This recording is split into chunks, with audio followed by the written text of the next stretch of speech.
God het die engel Gabriël Nasaret toe gestuur, 'n dorp in Galilea. Daar was 'n jong vrou met die naam Maria. Sy het 'n verloving met Josef gehad, 'n man uit die geslag van Dawid.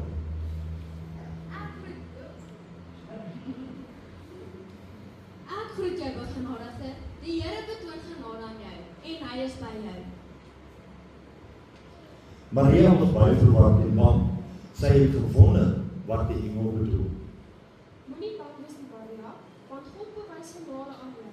Jy sal swanger word met 'n seun en hom in die wêreld bring, en jy moet hom die naam Jesus gee. Hy sal groot wees, die seun van die Allerhoogste genoem word. Hy sal as koning oor die nageslag van Jakob heers tot in ewigheid. Aan sy koningskap sal daar geen einde wees nie. Hoe is dit so moontlik, aangesien ek nooit omgaan met 'n man gehad het nie? Die Heilige Gees sal oor jou kom, die krag van die Allerhoogste sal die lewe in jou werk. Daarom sal die een wat gebore word heilig genoem word, die seun van God. Niks is vir God onmoontlik nie.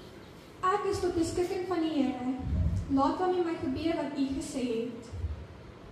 Toe die engel Gabriël weggegaan, Maria het vir Josef van vertel oor die verskyning van die engel en wat gesê was met haar gaan gebeur. Maria se verloofde Josef, wat aan die wet van Moses getrou was, maar haar tog nie in die openbaar tot skande wil maak nie, het hom voorgeneem om die verloving stilweg te verbreek.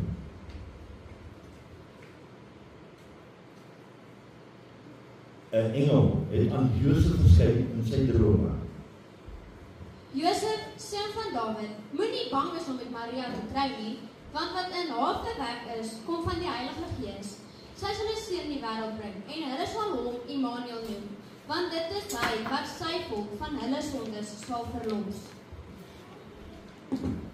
Toe Josef in die slaap wakker word, het hy gedoen soos die engel van die Here hom beveel het, en sy vrou by hom geneem.